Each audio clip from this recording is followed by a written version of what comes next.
अल्लाह के नबी जनाब मोहम्मद रसूलुल्लाह बयान करते हैं, लयातियन्ना अला उम्मती मा अता अला बनी इसराइल।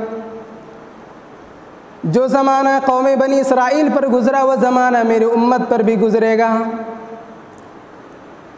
जो ज़माना कौम बनी इसराइल पर गुज़रा वो ज़माना मेरी उम्मत पर भी गुज़रेगा। ये हदीस जनाब मोहम्मद रसूलुल्लाह की है। इसके बाद का टुकड़ा अल्लाह के नबी ने मुशाबहत बयान फरमाई।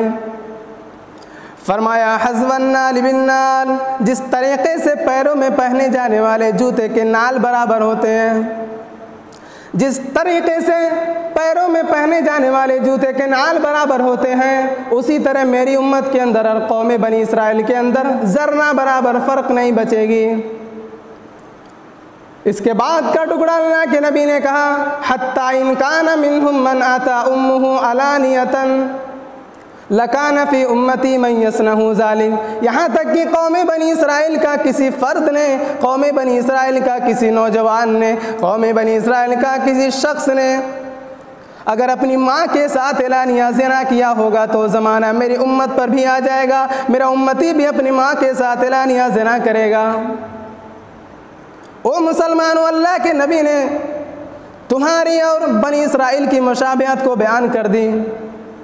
इसके बाद का टुकड़ा अल्लाह के नबी ने कहा, कौम बनी इसराइल के अंदर अल्लाह रब्बुल आलमीन ने 72 फ़िरक़ों को बनाया था। कौम बनी इसराइल के अंदर अल्लाह ने 72 फ़िरक़ों को पैदा किया था। मेरी उम्मत के अंदर 73 फ़िरक़ों को पैदा करेगा।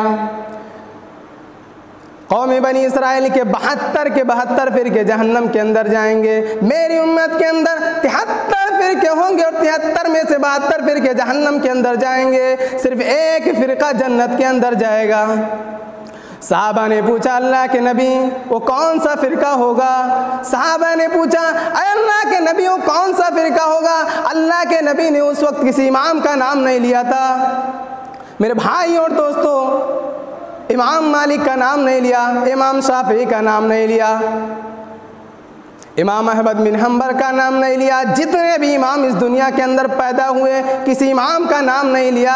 अल्लाह के नबी ने एक उसूल बता दिया, एक ज़ाब्ता बता दिया, कामा अना अलैहि व अस्हाबी, जो मेरे और मेरे सहाबा के तौर पर होगा, जो मेरे और मेरे सहाबा के तरीक़े पर होगा वही जन्नत के अंदर जाएगा। उसी को जनाब मोहम्मद रसूलुल्लाह से मोहब्बत होगी।